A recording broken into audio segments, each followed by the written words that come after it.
అయితే నాగేశ్వరరావు గారు, బ్యాంకు నుంచి క్రెడిట్ కార్డ్ మీద లోన్ తీసుకుంటూ ఉంటాము. మనకు ఆర్థిక ఇబ్బందులుండి, ఆ లోన్స్ కట్టలేని సిట్యుయేషన్స్‌లో బ్యాంకు నుంచి ఏజెంట్స్ వస్తూ ఉంటారు. అలాంటి సమయాల్లో లీగల్‌గా మనం ఏం చేయొచ్చండి? జనరల్‌గా మనకొచ్చిన అతిపెద్ద సమస్య ఏంది అంటే, ఈ భారతదేశంలో పుట్టిన ఎవ్వరు గూడా హ్మ్. బ్యాంకు నుంచి లోన్‌లు తీసుకున్న తర్వాత కట్టొద్దు అని ఎవ్వరు అనుకోరు. హ్మ్. ఓకే. చాలామంది వాళ్ళ దగ్గర పైసలు లేకున్నా సరే అప్పు చేసో, లేకపోతే ఇంట్లున్న బంగారం అమ్మో, ఆస్తులు అమ్మో కూడా లోన్‌లు కడుతూనే ఉంటారు. హ్మ్. ఎంతవరకు మ్యాక్సిమం ఎంతవరకు కట్టాలో అంతవరకు కట్టి, ఈ ఏమాత్రం కట్టలేని పరిస్థితి వచ్చినప్పుడే చేతులెత్తేస్తారు. ఓకే. హ్మ్. నిజంగా పైసలుంటే ఎవరు కట్టొద్దనుకోరు. బ్యాంకుతోని మంచి రిలేషన్‌షిప్ మెయింటైన్ చేయాలా, లోన్స్ కట్టాలా, మంచిగా ఉండాలని కోరుకుంటారు. ఎవరు కావాలని కష్టాలు తెచ్చుకోరు కదా! హ్మ్. కానీ మనకు జీవితంలో కొన్ని సందర్భాల్లో ఏమైద్ది అంటే ఏందంటే, మనం ఒక ప్లాన్ ఏసుకుంటాం. ఓకే. భగవంతుడు ఇంకో ప్లాన్ ఏస్తాడు. అవును. ఓకే. మనం ఇప్పుడు మంచిగున్నాం కదా! లోన్ తీసుకొని ఏదో వ్యాపారం చేద్దాం అనుకుంటాం. మంచిగున్నాం కదా! అని ఆరోగ్యం బాలేదని లోన్లు తీసుకుంటాము.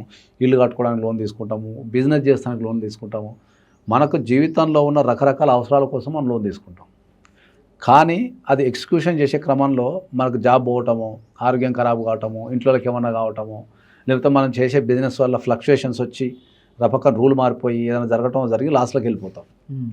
లాస్ట్‌లోకి వెళ్ళిపోయిన తర్వాత ఆ కట్టలేని పరిస్థితి ఒకటి ఏర్పడుతుంది. ఆ ఏర్పడ్డప్పుడు వీడు ఆ కట్టలేని పరిస్థితులలో బాధలో ఉన్నప్పుడు వీళ్ళకు తగ్గట్టు ఈ రికవరీ ఏజెంట్స్ అని వచ్చి వీళ్ళ మీద పడి దాడి చేసి, వీళ్ళని ఇబ్బందులకు గురి చేసి, వీళ్ళని తిట్టడము, హరాస్మెంట్ చేయడము, వీళ్ళ ఇంటికి వచ్చి కూర్చోవడం ఇట్లాంటివన్నీ చేస్తుంటారు. హ్మ్.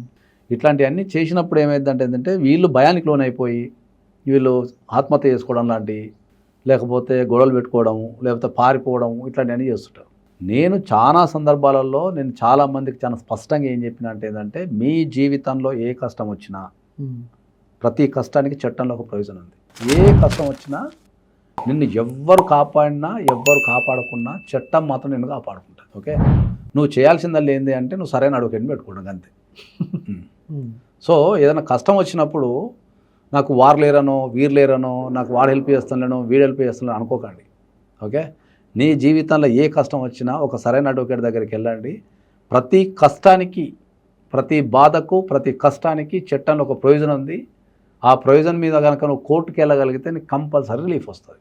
హ్మ్. అట్లనే నువ్వు ఏ కారణం చేతనైనా లోన్లు చేసి నువ్వు కట్టలేని పరిస్థితి ఉన్నప్పుడు నువ్వు కోర్టుకెళ్ళి కోర్టుని మనం టైం పే చేయొచ్చు.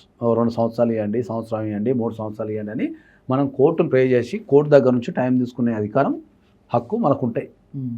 సో ఎప్పుడైతే అప్పులు అయిపోయి నువ్వు కట్టలేని పరిస్థితి ఉన్నప్పుడు నువ్వు కోర్టుకెళ్ళి నువ్వు ఇంజంక్షన్ ఆర్డర్ కనుక తెచ్చుకుంటే నిన్ను ఎవ్వరు ఇబ్బంది పెట్టరు. అప్పుడు ఏం చేయొచ్చు, ఇంజంక్షన్ ఆర్డర్ తెచ్చుకొని నీ పని మీద నువ్వు ఉండి మళ్ళీ ఫైనాన్షియల్ రికవరీ కావచ్చు. 2 హ్యాండిల్ చేయడం కష్టం. అప్పులని కెరియర్ని 2 హ్యాండిల్ చేయడం కష్టం. అవును. ఎందుకంటే అప్పు ఉందనుకో మైండ్లో ఎప్పుడు ఏదో తిరుగుతుంటుంది, కెరీర్ మీద దృష్టి పెట్టలేము. హ్మ్. కాబట్టి మీరు కోర్టుకెళ్ళి ధైర్యంగా ఖచ్చితంగా మీరు కేసు వేసుకుంటే మీకు డెఫినెట్లీ మీకు రిలీఫ్ వచ్చే అవకాశం ఉంటుంది. కాబట్టి మీరు అధైర్యపడకుండా, డిప్రెషన్కి వెళ్ళకుండా మీరు దగ్గరలో ఉన్న ఒక మంచి అడ్వకేట్ని సంప్రదించి మీరు కేసు వేసుకోండి. డెఫినెట్లీ మీరు ప్రశాంతత పొందే అవకాశం ఉంటుంది.